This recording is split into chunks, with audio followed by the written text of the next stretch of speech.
The spirit of amending the Forum for Democratic Change Party constitution in 2015, the aim was to steer good governance and to bring sanity in the party, despite their aspired dreams of being a ruling party one time. Under Chapter 7 of the Forum for Democratic Change constitution, this is where the constitution specifies the roles of any elected leader in the party. Article 28 highlights the roles of the party president, chairperson of the party, Secretary General, and the Chairperson Electoral Commission of the party, among other portfolios. Article 28(1) spells out the roles and powers of the National Chairperson. This includes to convene and chair the National Delegates Conference and the National Council. The Delegates Conference is the supreme party organ of the FDC. All resolutions passed through the Delegates Conference are binding on the party. And most of the committees of the party, including NEC and National Council and the rest, they are appointed in the Delegates Conference. So, usually what happens within the party, if they are to call for this Delegates Conference, they organize all delegates available in all districts. In the countrywide, because it is a National Delegates Conference, all delegates that are called for, they are invited formally by the chairperson, told the place of the meeting, the time and date where the meeting is going to be held. That's the Delegates Conference. In the absence of the chairperson, the vice chairpersons can do the same. Also, when the chairperson delegates to the vice chairpersons, they can still perform the same exact roles of the chairperson. When these bodies cannot sit, still the chairperson can call for an extraordinary meeting of the party, still in this provision. The Constitution also charges the national chairperson with the powers to ensure harmony within the party. Now, but in the absence of that committee, in case it cannot sit, the person who is in charge of discipline of the party, overall discipline, is the chairperson of the party. In the presence of the committee, they can convene a committee on discipline, summon a member whom in their wisdom, okay, in case somebody has petitioned the committee that someone so and so, according to the party constitution, we are seeing he's going overboard or is acting contrary to the provisions of the constitution of the party. They can summon him, he prepares his defense, okay, and appears in that committee. And the committee gives a verdict on that decision or their decision. And the rest are not roles as per se, but their characteristics. He must be a person of integrity, personal character, one who is able to resolve disputes within a party, one who can act with impartiality. In the performance of all those roles, he can delegate to the vice chairpersons. Article 23 of FDC also specifies circumstances in which an extraordinary National Delegates Conference can be called on, and the prior events before holding the conference. The extraordinary meeting shall be convened by the chairperson in the following circumstances. 1, when the chairperson so decides. 2, when he receives a petition from half of the district executive committees.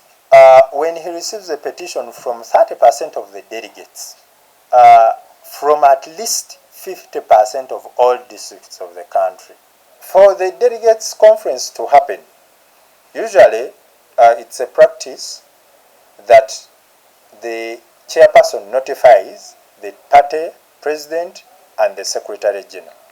Why the Secretary General? Because convening such a meeting involves funds, yet the Secretary General is the accounting office of the party. Usually when the chairperson writes, the Secretary General must also either release those funds or give reasons as to why he has not refused. But what matters is the availability of funds. If the funds are available, it does not matter whether they came from the party or whichever person. If the chairperson is sure that the available funds can convene the delegates conference, he can call for that delegates conference. The delegates conference can be called when the chairperson so desires. Also, there is that provision, Article 23(5). Article 28 describes the Secretary General of the party as the principal and in charge of executing accounting and head of Secretariat of the party. They shall be the executive and principal accounting office of the party. Okay? They shall head the Secretariat. They shall be the secretary to the delegates conference. Then responsible for compliance with all legal obligations of the party. They shall be the custodian of the party seal. If you want the party seal, it is kept with the Secretary General. Then responsible for maintaining corporate image of the party and any other activities that may be assigned to him. When the party is to hold any elections, the Constitution clearly gives the Chairperson Electoral Commission powers to conduct or coordinate the elections. The Chairperson Electoral Commission is also mandated to be in charge of voter and civic education in the party. Alina okulondesa mu ggwanga lyonna okuviira ddala ku kyalo, parish, sub-county, then district, then n'okujjira ddala eno delegates. Oba okisegedde waggulu akakiiko ne bamaking sure nti kalondebwa.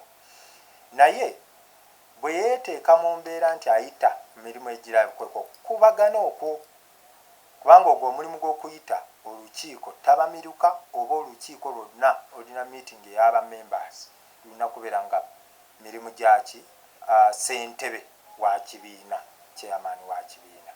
Ye alina kuorganizinga kulaba road map y'electoral commission y'eggwanga eri etya tusobole okutegeka eyaffe. Ebyokuorganizinga registers mu kibiina ebyo mirimu gye. Ebyokulaba nga at least obudde bukwatibwa mu kulonda abantu ab'enjawulo okumakinga sure nti bukwatagana n'emirimu gy'electoral commission. Then n'okulayazinga n'electoral commission bameetinga ye direction okulaba nga basitreamlininga ebyokulonda mu kibiina era n'acommunicatinga formally singa abaayo abantu abeetaagibwa. So egyo gy'emirimu gye gisigala ku kulonda nga bwe kuli tabaawo. With the ongoing wrangles in the Forum for Democratic Change Party, renowned city lawyer Kabuye says further amendments of the FDC party constitution needs to be done to clarify on the roles of other party members to avoid future recurrence of ugly scenes. There is a wide spectrum of powers given to the chairperson of the party. So especially in as far as calling for the extraordinary meeting is concerned. For the delegates conference, it is specific when he can call for it and when it has to sit. Now, for these extraordinary meetings, it is silent, does not give periodic, it does not give a period within which the chairman can call for it. Then it also goes on to give him a wide spectrum of powers. When he so decides that tomorrow we are having the extraordinary meeting, we must have it, provided he has communicated a place and time. So I believe if it is within the wishes of the party members and the framers of this constitution of the party, they can as well put a period or try to bridge a gap and direct on when he can perform these roles as far as they are concerned. But in the absence of any provision stating otherwise, he can call for it at any time, provided he has communicated formally. Although the Constitution Party specifies laws for each leader, the current wrangles are also attached to supremacy and management of funds.